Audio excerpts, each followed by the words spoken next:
Días. Feliz sábado. ¿Cómo estáis? Excelente. Muy bien. ¿Estáis contentos? ¿Estáis animados? No os preocupéis que va a pasar. Todo pasa en la vida, ¿sí? Un día estamos bien, un día estamos mal, pero cuando estamos mal después nos ponemos bien y así vamos andando. Así es la vida, ¿sí? Bueno, hoy quiero hablar con vosotros de un tema que no va a ser quizás el típico sermón, podría decir, simpático, fácil, eh, porque quisiera centrarme en algo que me parece realmente significativo cuando nosotros pensamos en los tiempos en los que estamos viviendo. Y quiero, antes de empezar, hacer una pequeña, una muy corta introducción, porque si hay algo que nos ha caracterizado a nosotros, a los adventistas, dentro de las virtudes o defectos que tengamos, es que hemos tenido la bendición de poder entender aspectos de la profecía bíblica de una manera singular. De hecho, la comprensión profética que hemos tenido es lo que nos dio a nosotros una identidad y una visión específica de los tiempos de la historia de la humanidad. Y yo quiero hablar un poquitito de eso esta mañana con vosotros, por la siguiente razón. Razón número uno, porque cuando nosotros vemos ciertos esquemas proféticos, nosotros vemos de manera ilusionante, alegre, feliz, optimista, que la venida del Señor realmente está cercana. Cuando yo hablo de la venida del Señor como cercana, sé que no sabemos el día ni la hora, pero como suelo decir, cuando nosotros ponemos un reloj y si pensamos que la medianoche de ese reloj, las 12, es el fin de la historia de la humanidad para empezar una era de cielo nuevo y tierra nueva, suelo decir que estamos casi ya a medianoche, que faltan 5 minutos proféticos, porque todo lo otro, todo el otro recorrido del reloj ya se ha cumplido. ¿Cómo sabemos que ese recorrido se ha cumplido? Vamos a hacer un pequeño repaso en esta mañana antes de introducirnos en el capítulo específico que vamos a estudiar. Y como vosotros sabéis mucho, vais a ser los que vais a ir contestando algunas preguntas. El que contesta una pregunta ya no puede contestar la segunda, ¿vale?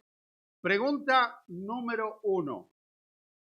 ¿En qué libro de la Biblia se habla de 4 imperios que surgen y caen de manera sucesiva? Muy bien, Daniel. La primera ha ido fácil, ¿no? Muy bien. ¿En qué capítulo del libro de Daniel se utilizan diferentes metales para hablar de esos imperios? Muy bien, el 2, pero ahí ya va aflojando la audiencia, cuando nos vamos poniendo más específicos. Muy bien, el 2. En ese capítulo, en el 2, los metales representan imperios. ¿Estamos de acuerdo? Muy bien, ¿qué representa el oro? Muy bien, Babilonia. Oh, Dorino, está bien, ¿eh? Muy bien. Luego viene la plata. ¿Qué representa la plata?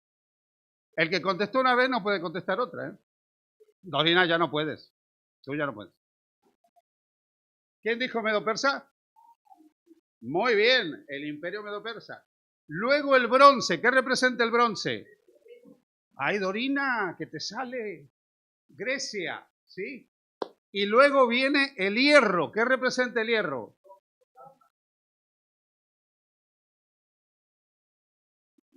Hoy te voy a aplazar, ¿eh? Y luego el hierro, Roma, perfecto. ¿Quién dijo Roma? Muy bien, ya no puede decir otra cosa, de momento. Y luego los pies de hierro y barro, ¿qué representan?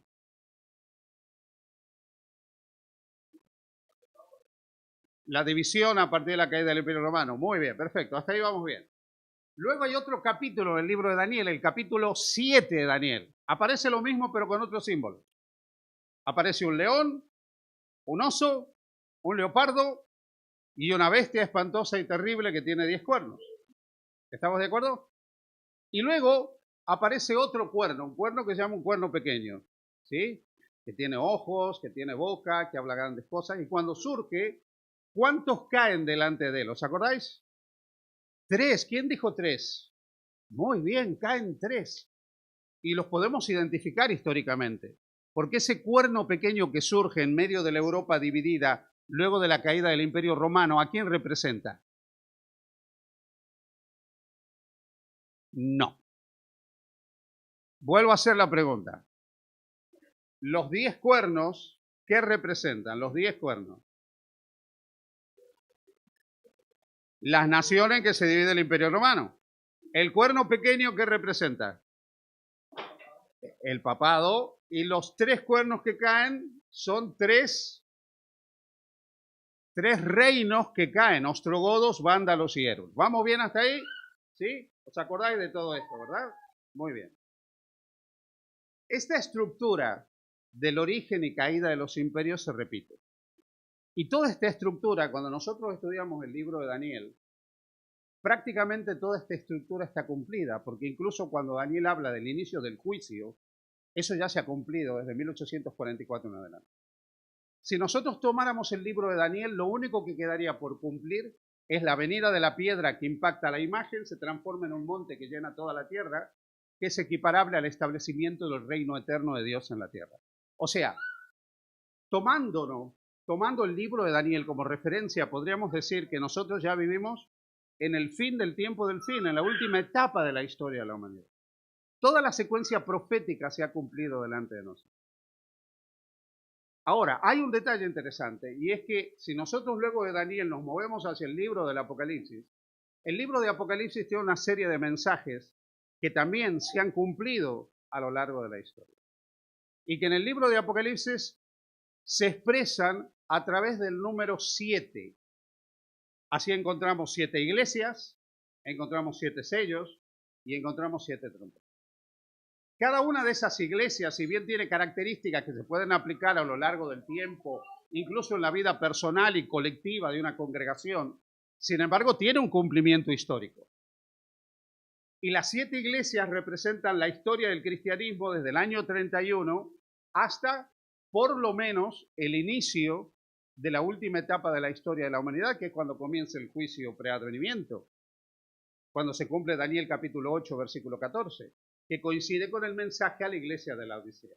Así pues, las 7 iglesias representan ese periodo largo de tiempo en la historia, y eso se ha cumplido. Pero es que cuando nosotros vamos a los sellos, también vemos que los 6 primeros sellos son historia cumplida en la profecía. Y cuando nosotros vamos al mensaje de las trompetas, en el capítulo 8 y en el capítulo 9 del libro de Apocalipsis, también nos encontramos con profecía cumplida.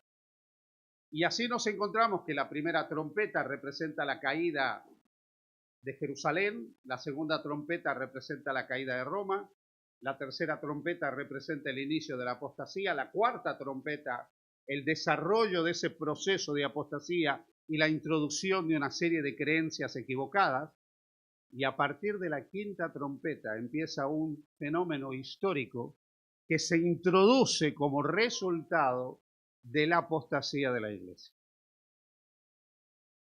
Primera cosa que es sorprendente, cómo las secuencias proféticas se cumplen de manera prodigiosa. Cuando nosotros vemos la profecía cumplida, podemos estar seguros de que lo que creemos no es una quimera, no es una utopía, sino una bendita certeza. Porque así como nosotros vemos el surgimiento y caída de los imperios que fue anunciado por los profetas, y todo eso se fue cumpliendo, para no hablar de los otros cientos de profecías que hay en la Escritura, nosotros vemos que toda esta secuencia profética está cumplida. Por lo tanto, ya vivimos en el fin de la historia de la humanidad. Pero dentro de esa secuencia profética hay un momento que es resultado de la apostasía de la iglesia, que es de lo que tratan las trompetas del Apocalipsis. El mensaje a las 7 iglesias del Apocalipsis habla de la vida espiritual de la iglesia. El mensaje de los sellos habla de la relación de la iglesia con el Estado, la iglesia en su relación con los poderes políticos. Y las trompetas hablan de las consecuencias de la vida espiritual de la iglesia en su conexión con los poderes políticos de este mundo, que produce finalmente la caída definitiva de que fue el pueblo de Dios, caída de Jerusalén, la caída de poderes opresores del pueblo de Dios, como puede ser la caída de Roma, el surgimiento de un proceso de apostasía, el afianzamiento de ese proceso de apostasía y la consecuencia en la historia de la iglesia de ese proceso de apostasía. Y en lo que yo me quiero centrar esta mañana con vosotros es en el capítulo 9. Según algunos exégetas, el capítulo 8 y el capítulo 9 son unos de los 4 o 5 capítulos más difíciles de la Biblia. No pretendo que esto sea fácil, lo voy a tratar de simplificar todo lo que se pueda. Primero nos tenemos que situar históricamente. Las trompetas arrancan, por así decirlo, en el año 31 de la era cristiana. La primera trompeta se proyecta más o menos a la caída del tiempo de Jerusalén. La segunda trompeta con la caída de Roma nos estaría llevando al fines del siglo V, la caída de Roma, 476. La tercera trompeta nos estaría situando históricamente en ese momento cuando se institucionaliza la fusión de la Iglesia con el Estado. La quinta trompeta me estaría hablando de ese periodo histórico donde, la cuarta trompeta, perdón, de ese periodo histórico donde la apostasía se va haciendo más evidente, y la quinta trompeta, durante ese periodo histórico medieval, la consecuencia de la apostasía de la Iglesia. Por lo tanto, entiendo que la quinta trompeta habla de un periodo durante el medioevo que es el resultado de lo que ocurre en la vida de la Iglesia. Pasa porque la Iglesia está de determinada forma. Lo que yo voy a compartir con vosotros en esta mañana, ya lo escribió y ya lo dijo hace muchos siglos atrás un piadoso hombre conocido como el Beato de Liébana. Tenéis Liébana aquí cerca, aquí en Cantabria, ¿verdad? El Beato de Liébana, en el siglo VIII de la era cristiana, escribió un famoso comentario del libro de Apocalipsis, y él ya interpreta las trompetas en la línea de la que estamos hablando. Pero cuando nosotros pensamos en la Iglesia Adventista, tenemos expositores como Jaime White, Josías Litch, Urias Smith, y más cerca de nosotros, Humberto Treyer, Alberto Treyer, expositores de la Escritura que entienden el cumplimiento histórico continuo de las profecías bíblicas. La pregunta que surge entonces es, frente a la apostasía de la Iglesia, ¿qué poder surge en la Edad Media que afecta a la vida del cristianismo y se establece como resultado de la apostasía de la Iglesia? Vamos a ir a Apocalipsis 9, Apocalipsis capítulo 9, y vamos a ir analizando cada uno de estos síntomas, ¿sí? Apocalipsis 9, versículo 1. Fijaros, estamos al inicio de la Edad Media, cuando este proceso de apostasía ya se ha producido, año 476 en adelante. Recordad algunas fechas que son importantes. El año 538 es vital. ¿Por qué? Porque se da la fusión de la Iglesia con el Estado y surge esa amalgama de Iglesia con Estado a partir del año 538, siglo VI de la era cristiana. A partir de ahí el proceso de apostasía del cristianismo va cada vez a más. Y lo que nosotros vamos a leer ahora es el resultado de ese proceso de apostasía.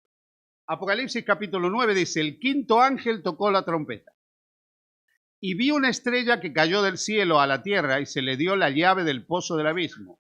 Y abrió el pozo del abismo, y subió humo del pozo como humo de un gran horno, y se oscureció el sol y el aire por el humo del pozo. Y del humo salieron langostas sobre la tierra, y se les dio poder como tienen poder las escorpiones. Y se les mandó que no dañasen a la hierba de la tierra, ni a cosa verde alguna, ni a ningún árbol, sino solamente a los hombres, que no tuviesen el sello de Dios en sus frentes. Y les fue dado no que los matasen, sino que los atormentasen 5 meses. Y su tormento era como tormento de escorpión cuando hiere al hombre. Versículo 10. Tenían cola como de escorpiones y también aguijones, y en sus colas tenían poder para dañar a los hombres durante 5 meses. Y tienen por rey sobre ellos al ángel del abismo, cuyo nombre en hebreo es Abadón y en griego es Apolión. Bien, reconozco que hay alguna dificultad en esto, pero vamos a ir tratando de analizar los símbolos. Cuando se dice aquí, ¿sí?, una estrella que cae del cielo. En la profecía bíblica, las estrellas representan poderes, que pueden ser poderes espirituales. Por ejemplo, en el capítulo 1 de Apocalipsis nosotros vemos que las estrellas representan ángeles, pero a la vez esos ángeles representan mensajeros, Apocalipsis 1:20. Por lo tanto, una estrella es un mensajero.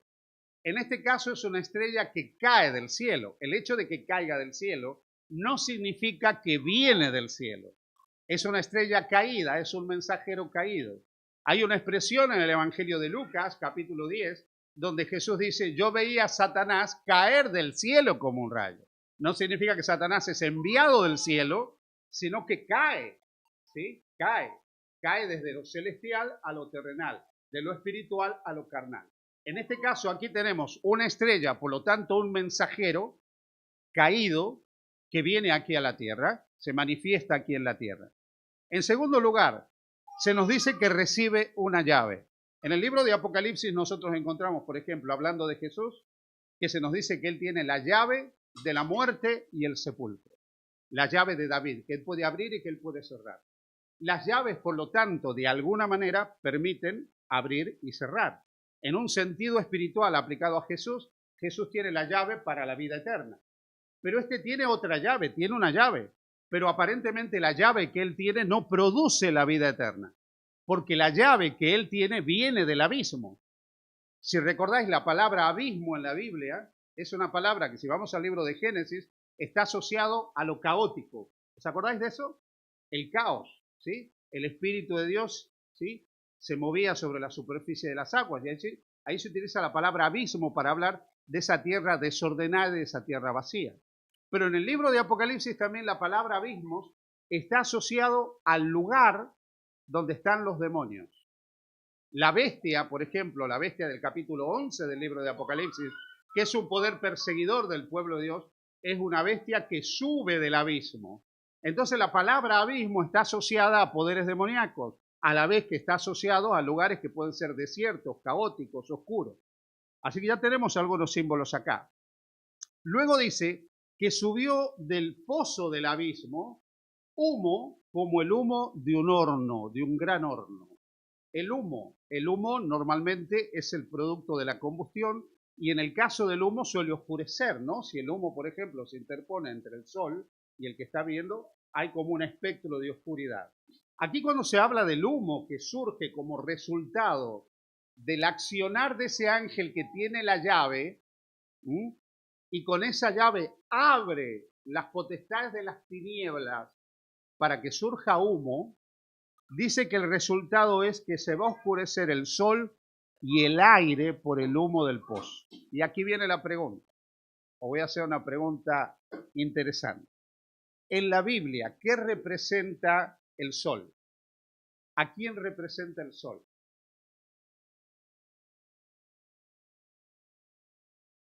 Jesús, Malaquías capítulo 4, por ejemplo, os nacerá el sol de justicia que en sus alas traerá salvación. Y cuando hablamos del aire, el espíritu, así que aquí hay un detalle interesante. El humo que surge de ese pozo cuando es abierto por este ángel que tiene la llave, produce un oscurecimiento, vamos a decir, de Cristo y del Espíritu Santo.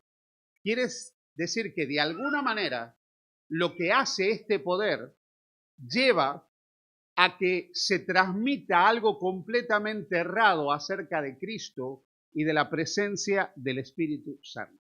¿Vamos bien hasta ahí? Muy bien. Dice que como resultado de ese humo también salen langostas sobre la tierra y se les dio poder como tienen poder los escorpiones. Es interesante que en la Biblia, especialmente en el Antiguo Testamento, cuando nosotros leemos las langostas, son muchas veces utilizadas como una imagen de un juicio de Dios sobre el pueblo de Israel impenitente. Y también encontramos que las langostas son asociadas a los descendientes de Ismael. En el libro de Jueces, cuando se habla de los ismaelitas, se los compara con un ejército de langostas. ¿Quiénes eran los ismaelitas? Los descendientes de Ismael. ¿Y de Ismael qué nación surgió? De Jacob el pueblo de Israel y de Ismael ¿quién? Jacob, Ismael. Muy bien. Los ismaelitas, los árabes, son primos hermanos, pero han vivido a los palos de los mismos orígenes, ¿no? Entonces, cuando se habla de las langostas en la literatura del Antiguo Testamento asociada a los ismaelitas, aquí se nos está dando una pista muy interesante.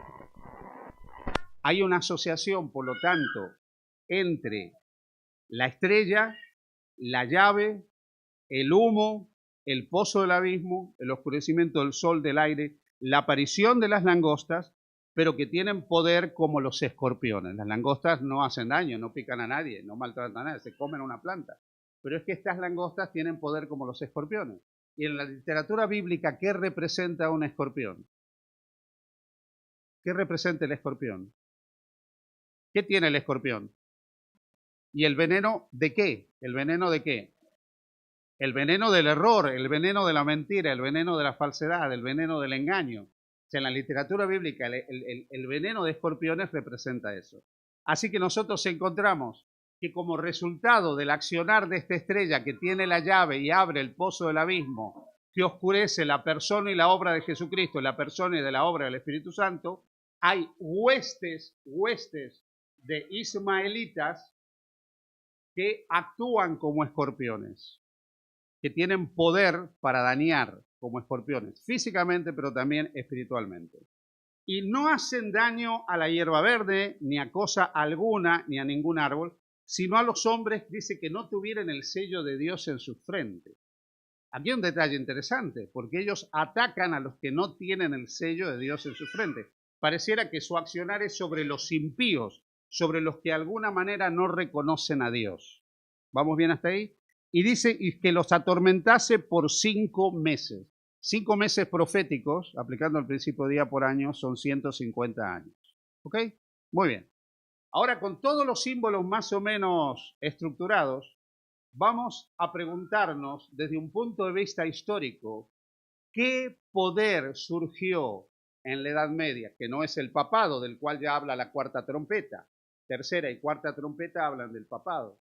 ¿Qué poder surgió en la Edad Media que fue un problema grave en la visión del cristianismo y que como resultado de su aparición causó una teología que oscurecía la persona y la obra de Jesús, la persona y la obra del Espíritu Santo, y como huestes de ismaelitas invadió, dañó, persiguió y tuvo inicialmente un poder hegemónico de 150 años? Cuando nosotros tomamos todos estos datos, nosotros descubrimos algo muy, pero muy interesante. Descubrimos que en el año 612 de la era cristiana surge un poco antes, un hombre en la península arábiga que se llamaba Mahoma. Mahoma un día dice que Dios le habló. Supuestamente se fue a una cueva, se metió dentro de la cueva, ahí se le aparece un señor llamado el ángel Gabriel, y el ángel Gabriel le va a dictar un libro sagrado que se conoce como el Corán. Lo interesante es que en ese libro sagrado llamado el Corán, que le dicta él, el ángel, nosotros encontramos, esta tarde los que vengan van a ver de forma más detallada y visual todo esto, una cantidad de contradicciones con lo que enseña la Biblia. ¿Por qué? Porque finalmente todo lo que nosotros encontramos en el Corán es una mezcla de elementos del judaísmo, es una mezcla de elementos del gnosticismo, o sea, del cristianismo gnóstico, y es una mezcla también de algunas cuestiones que tienen que ver con tradiciones propias de los habitantes del desierto de la península arábiga. O sea, toda esa fusión de cosas produce finalmente el Corán. Y lo interesante es que en el año 612 él logra finalmente unificar a todas las tribus de la península arábiga, establece un santuario único en un lugar que se llama la Meca y en un santuario que se llama la Kaaba, en torno a una piedra que había venido del cielo, ¿sí? Una piedra que había venido del cielo a la tierra. Y en torno a ese santuario, a un Dios único llamado Alá, él une a todas estas tribus y él hace un llamado a todas estas tribus para que ellos inicien la yihad. ¿Habéis escuchado la palabra yihad alguna vez? La yihad era la guerra santa. Y a partir del año 612 empieza un periodo de avance del Islam en el mundo sin parangón.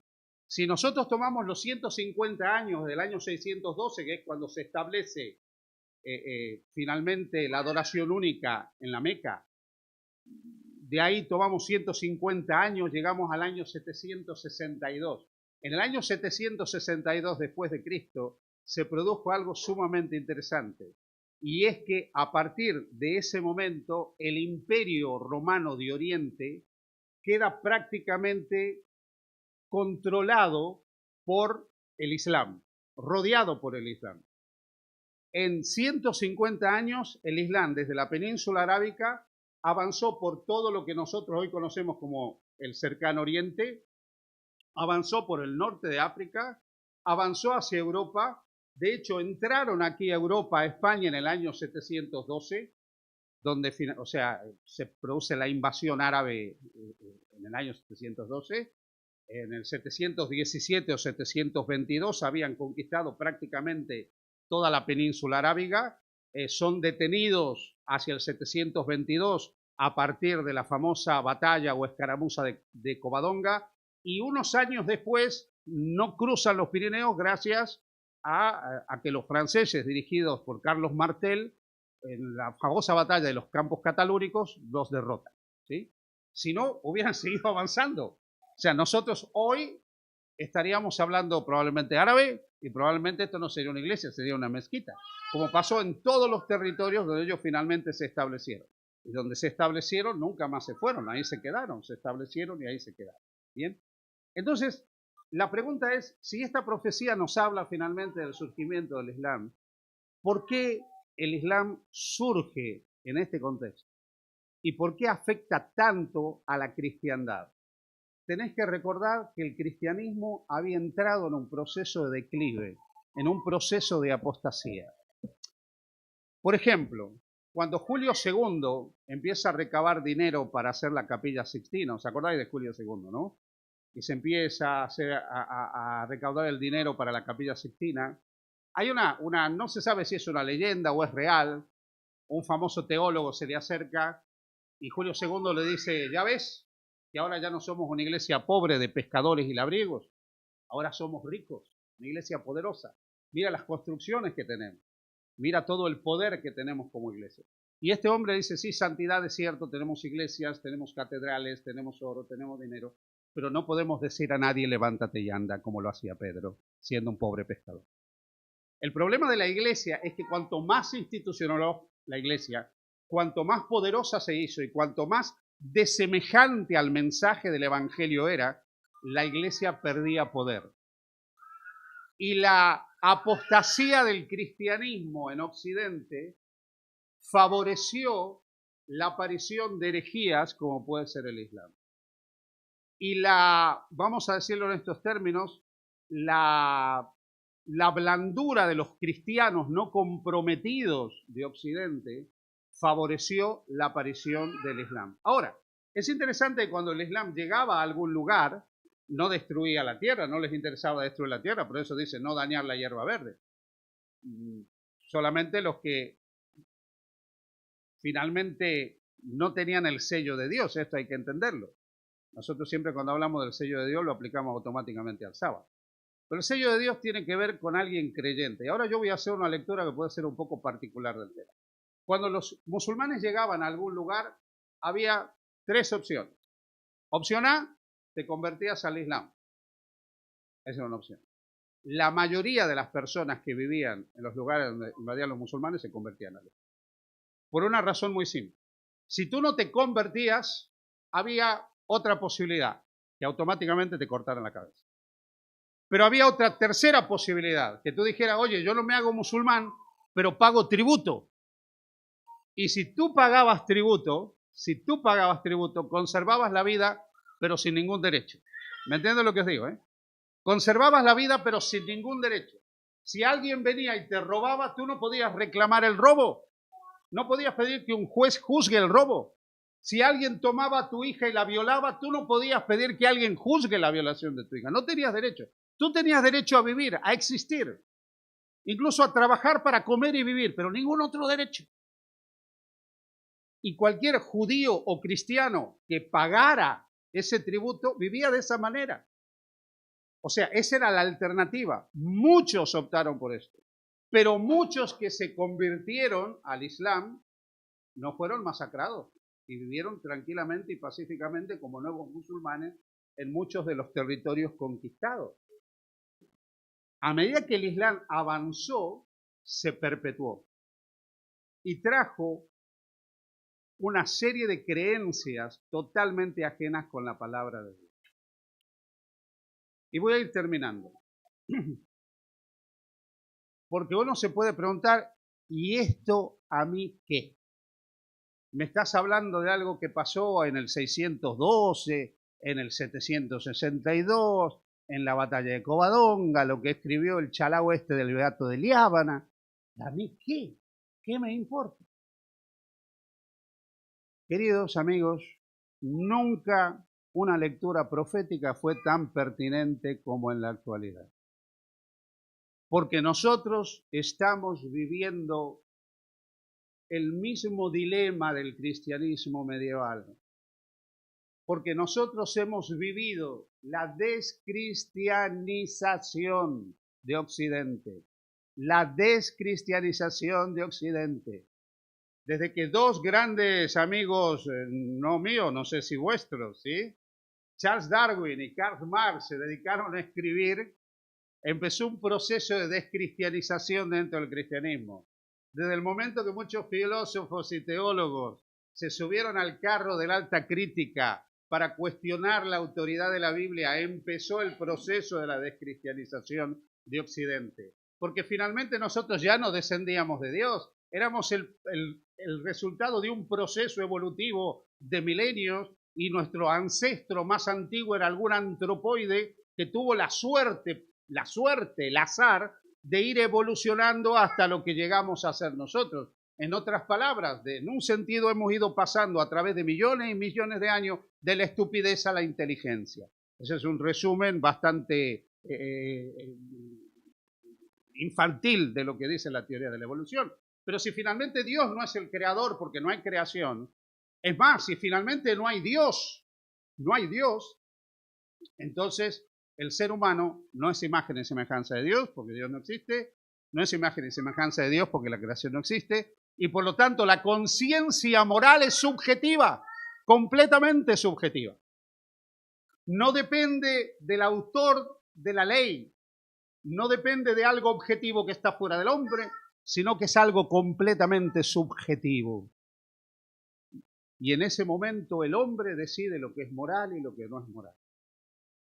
Cuando nosotros pensamos incluso que la religión, que viene del latín religare, conectarse con Dios, es el opio del pueblo, y pensamos que finalmente Dios no existe, que no somos más que el producto del azar y primates evolucionados, y que la religión es algo intrascendente que no tiene ningún valor, y que finalmente no existe el bien y el mal, sino lo que cada uno interpreta o entiende como bien o mal, entonces esa manera de entender la vida ha producido la descristianización de Europa.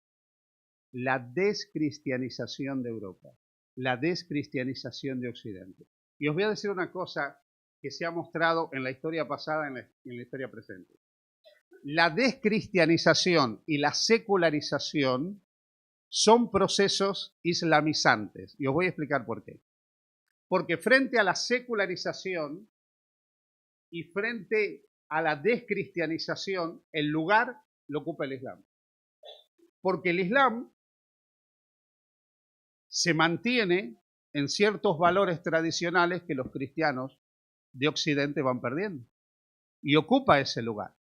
Ocupa el lugar que tendría que ocupar el cristianismo. Ocupa la voz que tendría que ocupar el cristianismo. ¿Sabéis que solamente en el Estado español hay miles y miles de personas que se convierten al Islam cada año? ¿Sabíais eso? Miles de personas que se convierten al Islam cada año. Y se convierten, ¿sabéis por qué? Porque el Islam le habla del valor de la familia, porque sorprendentemente les habla del derecho a la vida, porque le habla de un matrimonio que puede durar para siempre, porque habla de la fidelidad del hombre hacia la mujer, de la mujer hacia el hombre, porque habla del hogar, porque habla de la familia. Esos valores nos sorprenden. Nosotros a veces pensamos en el Islam y nos imaginamos uno con turbante poniendo bomba en los centros comerciales. Pero esos valores los tienen y no los pierden. Ellos los tienen. Y ellos creen que hay un estilo de vida que es sano y un estilo de vida que es malsano. Y creen que hay una forma de vivir que es correcta y una forma de vivir que es incorrecta. Yo recuerdo un día tenía un móvil que se me había estropeado, se le había roto la pantalla, y le digo a mi hija, ¿dónde puedo arreglar esto? Y me dice, vete a un paqui que hay en tal lugar, un pakistaní, ¿no? Y entonces entro al pakistaní y entonces digo, oye, ¿tú me puedes arreglar este móvil? Me dice, sí, yo no tengo ningún problema. Y lo miro yo y le digo, ¿tú eres musulmán? Me dice, sí. Le digo, yo también.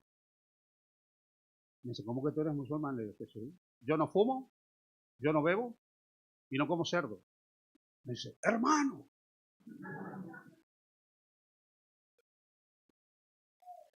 Ahí en Barcelona, el paqui, estaba hermanado conmigo.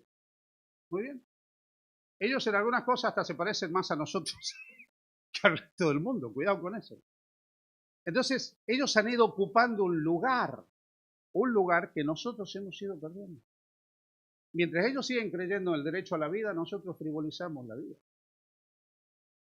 Y vuelvo, no estoy hablando aquí de los terroristas y nada por el estilo. Frivolizamos el derecho a la vida. Fijaros que nosotros vivimos en una sociedad donde hemos escuchado, oh, me voy a meter en un lío esta mañana, pero me da igual. ¿Vale? Cuando uno es viejo se puede meter en lío, porque después, ay, no me di cuenta de lo que dije, ya estoy viejo. Fijaros, nosotros vivimos en una sociedad durante años y hemos escuchado una cosa que a mí me ha llamado la atención. Si tú te vas a la antigua Roma, vas a ver que el derecho de la vida del ser humano lo tenía el pater familia, o sea, lo tenía el padre. O sea, el derecho a la vida del niño lo tenía el padre. O sea, una mujer daba luz en la casa familiar, el padre no estaba en casa, estaría ahí tomando una birra con los amigos en algún lugar de Roma. Le iban y le decían, oye, ha nacido en tu casa un niño. Entonces él volvía. Esto lo dije una vez. Si él miraba al niño, lo cogía y no entraba dentro de la casa, el niño vivía. Y tenía derecho a ser parte de esa familia. Pero si ese día él se había levantado de mal humor y no quería más hijos, pasaba de largo, el niño no entraba a casa, al niño lo recogían y lo dejaban para que se lo coma algún animal ahí en algún lugar. O sea, la vida del niño la decidía el padre. El padre decidía sobre el niño. 2000 años después de esto, hemos escuchado hasta el cansancio que la mujer decide, este es mi cuerpo, y con mi cuerpo yo hago lo que quiero. ¿Habéis escuchado esto? Es mi cuerpo, este es mi cuerpo. Y me sorprende porque a veces no hay nada más satánico que esta expresión utilizada mal. Porque hay otro que dijo, este es mi cuerpo. ¿Sabéis quién? Jesús. Pero cuando dijo, este es mi cuerpo, pensó en su cuerpo para entregarlo él a fin de que otros vivan. Nunca dijo, este es mi cuerpo asociado a la muerte de nadie. Entonces, nosotros vivimos en una sociedad secularizada, cristianizada, que ha rebajado a mínimos los mensajes de la palabra de Dios. A mínimos. Vivimos en una sociedad cada vez más desemejante a lo que la Escritura nos dice que es la forma a través de la cual nosotros tenemos que entender a Dios y su voluntad. Y así como en la Edad Media la apostasía de la Iglesia llevó a la expansión del Islam, nosotros en la actualidad vemos que el secularismo, la irreligiosidad y la apostasía del cristianismo contemporáneo está produciendo nuevamente la islamización de Occidente. Y segundo dato, nosotros en el Estado español, bueno, cuando nosotros tomamos Europa, un aplauso para los rumanos, un aplauso para los rumanos que son los únicos que en Europa, cuando se ve la tasa de natalidad es positiva, ¿vale? Rumanía tiene tasa de natalidad positiva, tiene futuro. El resto de Europa, especialmente Europa Occidental, si te vas al norte de Europa, Escandinavia, va sumando, tienen tasa de natalidad negativa. Tasa de natalidad negativa. O sea, son sociedades que están llenas de abueletes, de gente mayor. Cada vez hay menos niños, porque la gente vive de esta manera. Os voy a poner un caso, ¿no? Mi abuela tuvo 4 hijos, ¿sí? Mi madre tuvo 2 y mi hija tiene un gato y encima lo castró al gato, ¿sí? En esta sociedad, con esos parámetros, es normal que cada vez, desde el punto de vista de la natalidad, vaya a menos. Pero En el Islam no pasa así. El Islam crece exponencialmente a nivel demográfico. Las familias islámicas están constituidas por un papá, una mamá y mínimamente 2, 3, 4 niños, 5 a veces, y si están el día alegre hasta 7, 8, y los que Alá les mande. Ningún problema. Y esa demografía se ve. Si ustedes pintan un mapa demográfico de Europa en este momento, van a ver lugares donde realmente la población europea ya no existe. O sea, el crecimiento demográfico también está haciendo que el Islam avance. Muy bien. ¿Por qué os digo todo esto en esta mañana cuando hablo del Islam en la profecía? Porque nosotros tenemos una misión en este mundo. Y no es poner bombas en ninguna mezquita. Y no es dedicarnos a decir que todos los musulmanes son unos terroristas y mala gente, que tampoco es cierto. Pero nosotros tenemos un mensaje que dar al mundo. Un mensaje que presenta el sol en tintes claros, la persona y la obra de Jesucristo, y el aire, la obra del Espíritu Santo, en tintes claros. Nosotros tenemos una misión en este mundo. Una misión en este mundo descristianizado, secularizado. La misión de mantener la identidad del mensaje del Evangelio, del mensaje cristiano, y proclamar ese mensaje a toda nación, tribu, lengua y pueblo. Y esas naciones, tribus y lengua y pueblo incluyen este colectivo que necesita conocer la verdad de la palabra de Dios. Tenemos un desafío tremendo con este colectivo, un desafío tremendo que implica una gran dificultad a la hora de la predicación, pero es no con espada ni con fuerza, sino con el poder del Espíritu Santo. Mirad, hermano, nosotros estamos llamados a ser testigos, testigos del crucificado, testigos del Señor, en una sociedad cada vez más descristianizada, cada vez más secularizada, cada vez donde es más difícil predicar la palabra de Dios. Otras cosas no, pero predicar la palabra de Dios cada vez más complejo. Decir cosas que están basadas en la palabra de Dios cada vez más complejo. Y para este tiempo hemos venido nosotros. Y para esta hora estamos. Y así como en el pasado, en medio de la apostasía de Europa, hubo algunos que no habían manchado sus ropas y anduvieron con el Señor en vestiduras blancas y eran dignos, Dios en el presente tiene un remanente que tiene una misión en esta tierra. La misión de predicar un mensaje claro, específico y distinguido a toda nación, tribu, lengua y pueblo. Vivimos en tiempos complejos, vivimos en tiempos difíciles, pero vivimos en tiempos extraordinarios, porque ante nuestros ojos se han ido cumpliendo cadenas proféticas y eventos proféticos que habían sido anunciados con siglos de antelación. Y todo el escenario que nosotros estamos viviendo a nivel social, a nivel político, a nivel económico, a nivel existencial en la humanidad, nos dice a grandes voces que Cristo viene y Cristo viene pronto. Que Dios nos ayude a prepararnos cada día más para la venida del Señor, esperarlo con ilusión y proclamarlo con poder. Que Dios nos ayude para eso. Amén.